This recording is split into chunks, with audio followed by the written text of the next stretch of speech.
Salut à vous, bienvenue dans ce petit tuto pour vous présenter ce workflow N8N qui va vous permettre de créer des thumbnails en automatique grâce à Seedream et aller les uploader sur un Google Drive. En l'occurrence, ici vous retrouvez mon répertoire où j'upload à chaque fois les images que je génère. Donc c'est vachement pratique, ça permet bah, d'avoir une interface virtuelle ou visuelle où vous allez pouvoir scroller et puis choisir voilà, l'image la thumbnail qui vous paraît bien. Je vais vous montrer quelques exemples. Ici, c'était une thumbnail pour générer. Donc, le contexte, c'était un agent vocal généré en 10 minutes, un tuto en fait pour un agent vocal en 10 minutes avec Eleven Labs. Alors, ici, ce que j'aime beaucoup, c'est l'espèce de panneau rétro un peu cyberpunk avec Eleven Labs. Bon, ici on voit qu'on a un peu de déchets, mais le résultat est vraiment top, je trouve, avec le petit robot là qui parle. Et si on fait quelques itérations, on peut arriver à un résultat vraiment top. Et là on voit la petite cassette rétro et ma photo avec la casquette Javcode. Ça c'était une image de référence que je lui ai fournie. On peut checker d'autres exemples. Ici, j'avais demandé un style un peu plus shonen manga. Qu'on voit qu'il a respecté ma demande. Alors, j'en ai fait quand même beaucoup. Donc, il y a des résultats assez drôles. Par exemple, celui-là, où carrément il m'a fait en blond avec les yeux bleus. Mais il y a vraiment des idées intéressantes, originales. Et même si on va dire que vous n'allez pas choisir hum, cette miniature comme miniature définitive, au moins ça peut quand même vous donner des idées. Ici on a des espèces de blocs à la Minecraft. Ici on a des espèces de photos qui sortent de l'écran pour dire que en fait c'est un générateur de miniatures. C'était un peu le contexte que j'avais fourni. Qu'est-ce qu'on a de sympa ici? Génère automatiquement des miniatures.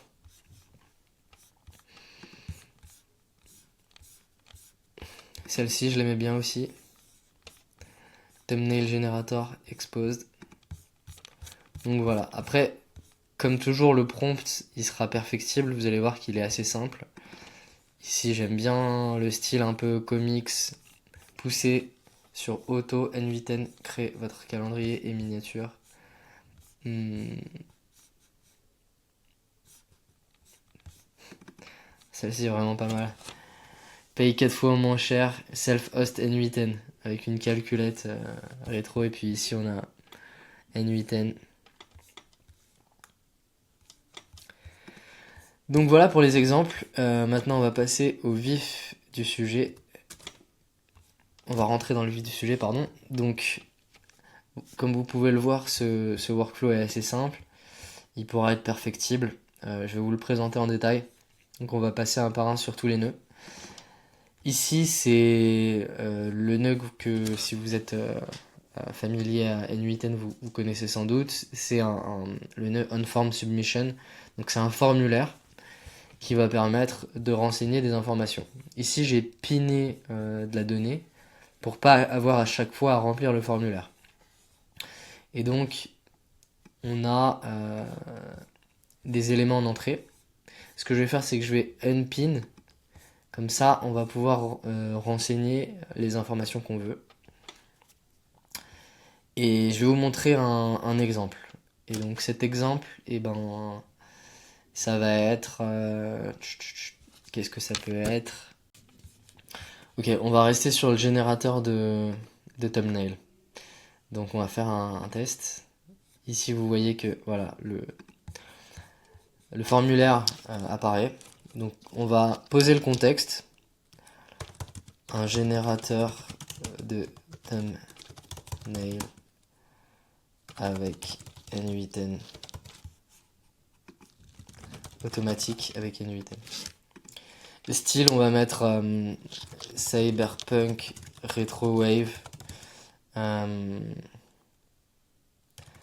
Dark. Style du texte. On va mettre blanc avec contour noir.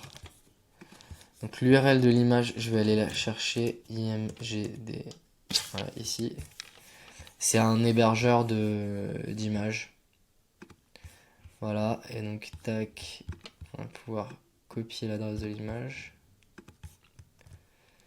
Hop.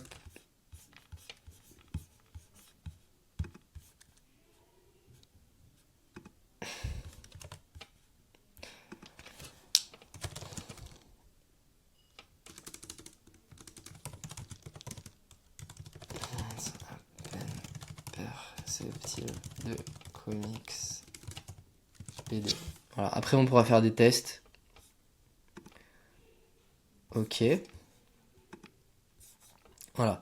Donc là, ce que ça fait, c'est que ça appelle un agent qui va définir 3 scénarios en fonction de l'input. Donc 3 scénarios de thumbnail. On a un parseur qui va les splitter en concept, qui va protéger en fait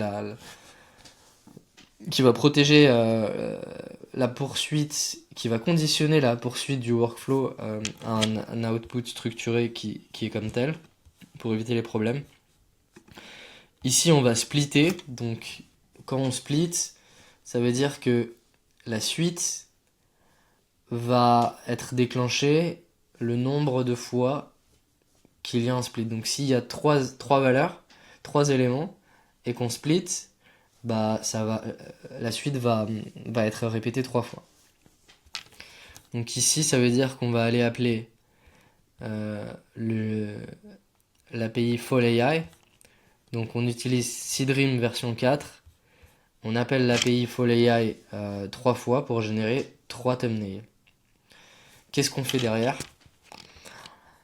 En fait, lorsqu'on appelle cette API, on va attendre quelques secondes pour récupérer une réponse. Alors là, c'est un peu bizarre, ça prend pas mal de temps.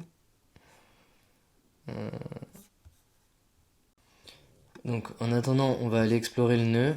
Donc ici, il va bien falloir penser à rajouter un header d'authentification avec authorization et la valeur de votre clé d'API que vous allez aller chercher sur FallAI.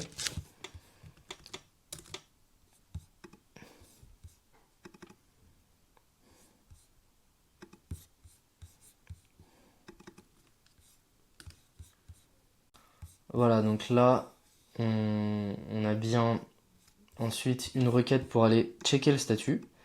Et en fait, tant que le statut n'est pas terminé, donc à chaque fois que c'est in progress, on va réitérer la requête. On va attendre une seconde. Ça aurait pu être plus, hein. Là, c'était vraiment pour avoir du quasi temps réel. Et derrière, on fait une dernière requête pour récupérer le résultat, qui est une URL. Donc derrière, on va faire une requête pour télécharger le résultat avec un get. Et là, on voit qu'on a la donnée, ce qui va nous permettre de l'uploader sur notre Google Drive. Et donc là, on voit qu'il y a 3 nouvelles miniatures qui viennent d'apparaître. On va les regarder. Fini les miniatures manuelles. Voilà. Miniature en un clic.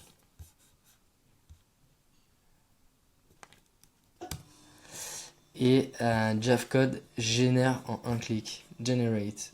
Celle-ci, elle fait beaucoup plus comics. J'aime beaucoup. Il y a N8N là derrière en plus. Non, c'est propre. C'est propre. Voilà, donc vous avez un peu un aperçu du potentiel.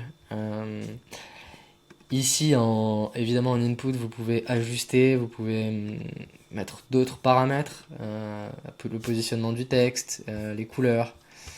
Donc là, c'est le prompt user et le système message.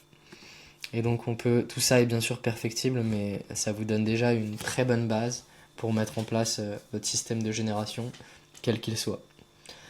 Voilà, j'espère que vous avez apprécié la vidéo et n'hésitez pas à me suivre sur YouTube et à me mettre un commentaire si ça vous a intéressé et que vous avez des questions.